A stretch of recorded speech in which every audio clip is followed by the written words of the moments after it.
grown up or lived, I'm sure everybody is familiar with the Barbie doll.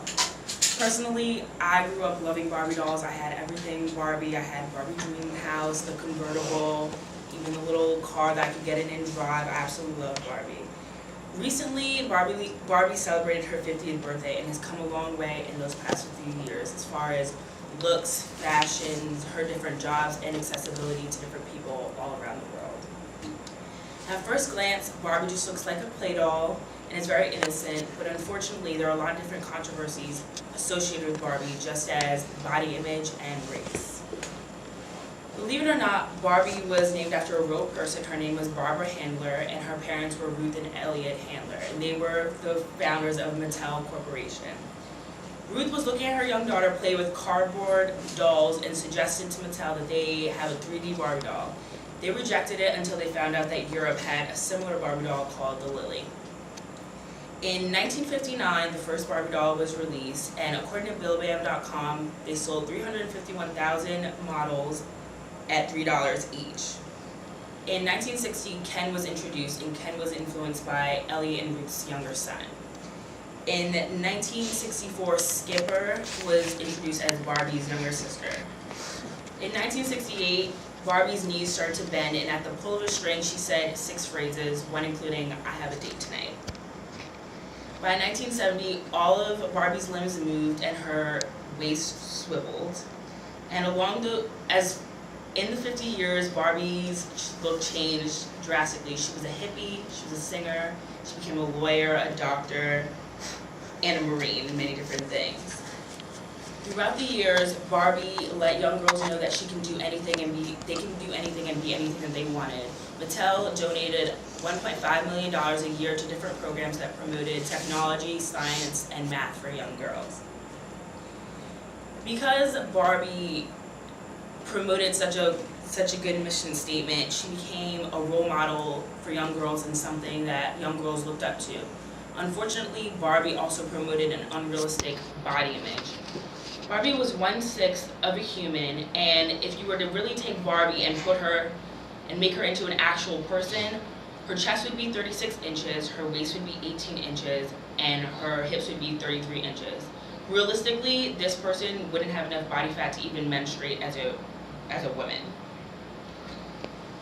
This is a very extreme case, but TeenTips.com said that there was one woman who underwent 20 different operations trying to become like a Barbie doll, which is very extreme. In 2000, Mattel noticed that their revenue was going down, less people were buying Barbie dolls, and they decided to change the way Barbie looked and made her into a more realistic body form. It's very unfortunate that it took money loss for Mattel to change the way that Barbie looked instead of the overall well-being of their young girl targeted audience. Not only was body image a controversial idea of Barbie's, but also was race. In 1968, Christy was the first African-American Barbie doll introduced, and in the 1980s, a lot more African-American Barbie dolls were also introduced. The main issue with these African-American Barbie dolls was that the same mold used for a white Barbie doll was used to make a black Barbie doll, and obviously both races are very different in their physical features.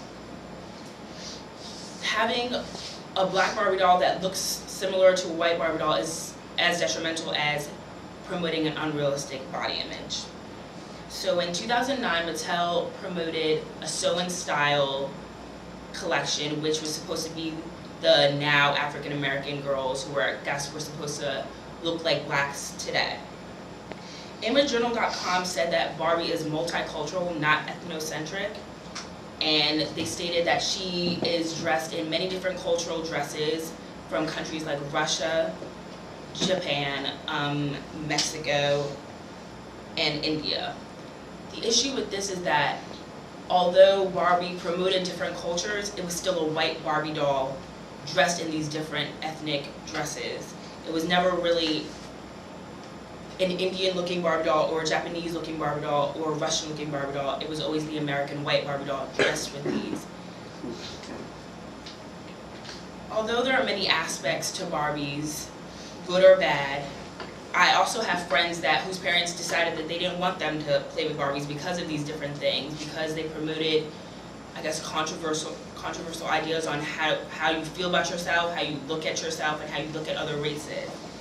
Although there are different aspects of Barbies, both good and bad, eliminating Barbies as a whole isn't necessarily going to solve the problem. Many people believe that lobbying Barbies and expressing what they feel is right and wrong and what should be changed about Barbies is the best way, and that these ideas such as race and body images are prominent in the media as well as prominent in Mattel's corporation. Thank you.